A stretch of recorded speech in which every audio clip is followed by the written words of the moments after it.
Assalamualaikum warahmatullahi wabarakatuh. Perkenalkan, nama saya Denanda Fioreman Sazari, NIM 133 dari Prodi Agroteknologi kelas D.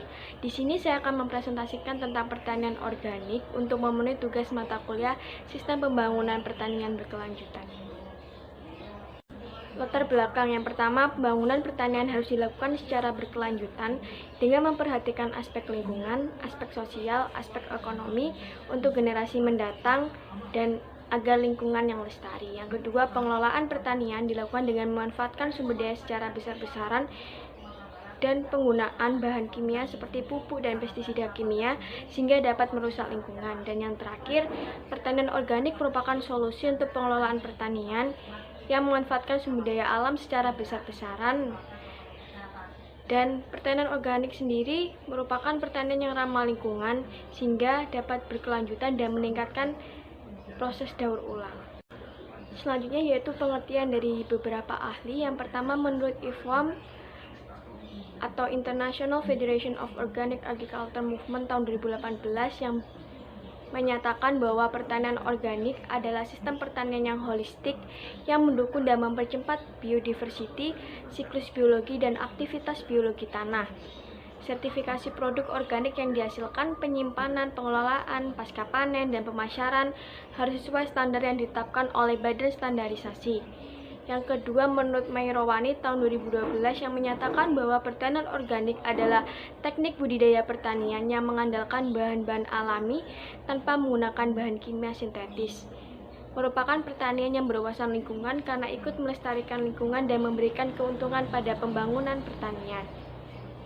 Dan yang terakhir, menurut BPTP Jawa Tengah atau Balai Pengkaji Teknologi Pertanian tahun 2012 yang menyatakan bahwa pertanian organik itu sendiri merupakan cara budidaya dan pengusahaan pertanian dengan mengandalkan input dan sarana produksi bahan alami atau organik tanpa menggunakan kimia sintetis, rekayasa genetik atau GMO (Genetically Modified Organism), serta segala input luar yang menurunkan kualitas lahan. Baik, yang selanjutnya yaitu prinsip-prinsip dalam pertanian organik. Terdapat 4 prinsip. Yang pertama yaitu prinsip kesehatan, yang berarti bahwa pertanian organik harus melestarikan dan meningkatkan kesehatan sumber daya yang ada, dalam arti meningkatkan kesehatan tanah, tanaman, hewan, manusia, dan lingkungan sebagai kesatuan yang tak terpisahkan. Yang kedua yaitu prinsip ekologi, yang berarti bahwa pertanian organik harus didasarkan pada sistem dan siklus ekologi kehidupan, yang artinya setiap aktivitas harus melihat dan mencontoh sekaligus menjadikan sistem dan siklus ekologi yang terkait dengan pertanian organik.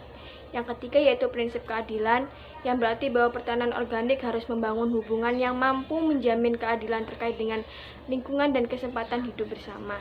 Dan yang terakhir yaitu prinsip pelindungan, di mana pertanian organik harus dikelola secara hati-hati dan bertanggung jawab untuk melindungi kesehatan dan kesejahteraan generasi sekarang dan generasi yang akan mendatang serta lingkungan hidup.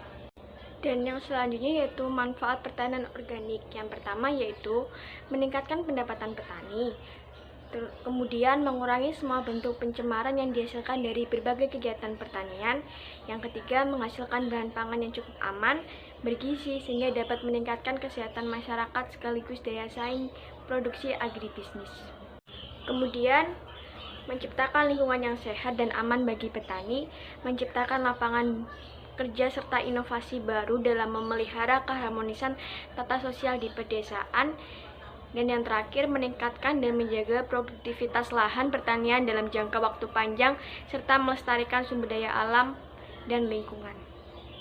Terdapat 6 tujuan dalam pertanian organik. Yang pertama yaitu menghasilkan pangan dengan kualitas nutrisi tinggi dalam jumlah yang cukup, melaksanakan interaksi efektif dengan sistem dan daur alamiah yang mendukung semua bentuk kehidupan yang ada, mendorong dan meningkatkan daur ulang dalam sistem usaha tani dengan mengaktifkan kehidupan dasarnik atau flora dan fauna. Kemudian memelihara serta meningkatkan kesuburan tanah secara berkelanjutan, membatasi terjadinya pencemaran lingkungan oleh kegiatan pertanian, dan yang terakhir yaitu mempertahankan keanekaragaman hayati termasuk pelestarian habitat tanaman dan hewan. Dalam menjalankan kegiatan pertanian organik selalu ada kelebihan dan kekurangan. Saya akan menjelaskan tentang kelebihan terlebih dahulu. Yang pertama yaitu terjaganya keseimbangan tanah karena tidak menggunakan pupuk atau pestisida sintetik. tetapi menggunakan pupuk organik seperti pupuk kandang, pupuk hijau, dan sisa-sisa dari tanaman. Kemudian mengurangi resiko keracunan zat dengan menghindari pemakaian pestisida secara berlebihan sehingga dapat mengkonsumsi makanan yang sehat. Kemudian meningkatkan kesadaran masyarakat akan menjamin kesehatan produk pertanian yang akan menaikkan jumlah yang ingin dibayar terhadap komoditi tersebut sehingga dapat meningkatkan kesejahteraan petani. Dan yang terakhir yaitu mengurangi biaya operasional yang dibutuhkan karena pertanian organik menggunakan pupuk dan pestisida secara alami dan pengelolaan tanah karena semua dilakukan secara organik. Kemudian terdapat kekurangannya, yang pertama yaitu membutuhkan pengolahan lahan yang cukup rumit. Dan di awal penerapan sistem pertanian organik seringkali dijumpai banyak sekali permasalahan dan kendala sehingga membuat petani menjadi putus asa. Yang ketiga, membutuhkan waktu yang cukup lama untuk mendapatkan hasil yang lebih maksimal karena harus melalui tahap konversi terlebih dahulu. Dan yang terakhir yaitu biaya yang dibutuhkan tinggi atau cukup mahal jika diterapkan untuk skala yang besar. Berikutnya yaitu penerapan pertanian organik di Indonesia. Saya mengambil salah satu dari studi kasus dengan judul penerapan sistem pertanian organik dengan pemanfaatan limbah pertanian pada desa Cinta Damai, Kecamatan Simanindo, Kabupaten Samosir. Pada desa ini menerapkan pertanian organik dengan cara yaitu yang pertama manfaatkan limbah jagung menjadi pupuk kompos, kemudian mengetahui kondisi kesuburan tanah dengan melakukan pengukuran pH.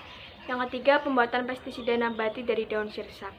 Studi kasus yang selanjutnya pada Desa Lamomea dengan judul Sistem Organik untuk Mengembangkan Pertanian Organik di Desa Lamomea, Kabupaten Konawe Selatan. Adapun penerapan pertanian organik yaitu yang pertama menciptakan dempot organic farming atau budidaya ikan dan tanaman hortikultura. Yang kedua, penataan produksi dan pemasaran budidaya ikan dan tanaman hortikultura. Dan yang ketiga yaitu agrowisata organik Desa Lamomea. Kesimpulan presentasi kali ini yaitu bahwa pertanian organik merupakan salah satu teknik budidaya yang berwawasan lingkungan dengan menggunakan bahan alami sebagai bahan pengganti kimia sehingga dapat melestarikan lingkungan dan memberikan keuntungan pada pembangunan pertanian. Sekian presentasi yang dapat saya sampaikan. Mohon maaf apabila salah kata. Wassalamualaikum warahmatullahi wabarakatuh.